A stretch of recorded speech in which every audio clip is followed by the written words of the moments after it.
প্রাথমিক শিক্ষক নিয়োগের পরীক্ষা নিয়ে রাজ্য সরকারের বিজ্ঞপ্তি এনসিটির বিধির পরিপন্থী।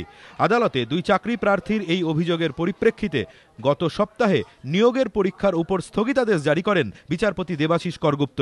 সিঙ্গল বেঞ্চের নির্দেশকে চ্যালেঞ্জ জানিয়ে ডিভিশন বেঞ্চে আবেদন জানায় প্রাথমিক শিক্ষা পর্ষদ। সেই আবেদনের পরিপ্রেক্ষিতেই বুধবার বিচারপতি প্রণব কুমার চট্টোপাধ্যায় ও বিচারপতি তরুণ কুমার দাসের ডিভিশন বেঞ্চ নিয়োগ পরীক্ষার উপর থেকে স্থগিতাদেশ প্রত্যাহার করে নেয়। আদালত জানিয়ে দেয়, প্রাথমিকে শিক্ষক নিয়োগের পরীক্ষা হবে। প্রশিক্ষিত এবং অপ্রশিক্ষিত মিলিয়ে প্রায় 55 লক্ষ প্রার্থীকেই পরীক্ষা দিতে হবে। প্রশিক্ষিত ও অপ্রশিক্ষিত প্রার্থীদের মধ্যে যারা টেট পরীক্ষায় 60% নম্বর পেয়ে কৃতকার্য হবেন তাদের জন্য আলাদা আলাদা মেধা তালিকা তৈরি হবে। নিয়োগের ক্ষেত্রে প্রশিক্ষিতদের মেধা তালিকা অগ্রাধিকার পাবে। কৃতকার্য প্রশিক্ষিতদের নিয়োগ সম্পূর্ণ হওয়ার পর বাকি শূন্য পদে অপ্রশিক্ষিতদের মেধা তালিকা থেকে নিয়োগ করা হবে। রাজ্যের প্রাথমিক বিদ্যালয়গুলিতে 34,559টি পদ এই মুহূর্তে শূন্য। রাজ্য সরকারের হিসেব অনুযায়ী প্রশিক্ষিত প্রার্থী রয়েছেন 11,000। পরীক্ষা দিয়ে যারা কৃতকার্য হবেন তাদের পরবর্তীকালে দুটো তালিকা হবে। একটা তালিকায় যারা ট্রেনিং নিয়ে এসেছেন আর একটা তালিকায় যারা ট্রেনিং নন।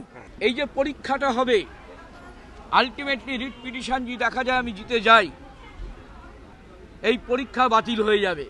নিয়োগ পরীক্ষায় স্থগিতাদেশ দেওয়ার সময় বিচারপতি দেবাশিস করগুপ্ত বলেন, মামলায় রাজ্য সরকারের হার হলে পুরো নিয়োগ প্রক্রিয়ায় খারিজ হয়ে যাবে। ফলে মামলার নিষ্পত্তির আগে পরীক্ষার জন্য জনগণের কোটি কোটি টাকা অপচয়ের কোনো মানে হয় না। কিন্তু সেই যুক্তি এদিন খারিজ করে দিয়ে হাইকোর্টের ডিভিশন বেঞ্চ জানিয়েছে, পড়ুয়াদের ফর্ম ফিল আপের টাকা দিয়েই পরীক্ষা নেওয়া হচ্ছে, ফলে এটাকে জনগণের টাকা বলা যায় না। তবে হাইকোর্ট এও জানিয়ে দিয়েছে, বিচারপতি দেবাশিস করগুপ্তর এজলাসে বিচারাধীন মূল মামলাটির ফলাফলের উপরই নির্ভর করবে এই নিয়োগের ভবিষ্যৎ। অর্থাৎ মামলায় সরকার হেরে গেলে পুরো নিয়োগ বাতিল হয়ে যাবে। এদিকে প্রাথমিক শিক্ষা পর্ষদের সভাপতি জানিয়েছেন, দ্রুত পরীক্ষার দিন ঘোষণা করা হবে। হাইকোর্টের এই নির্দেশ নিয়ে অবশ্য আদালতের বাইরে অসন্তোষ প্রকাশ করেন প্রশিক্ষণ প্রাপ্তদের একাংশ।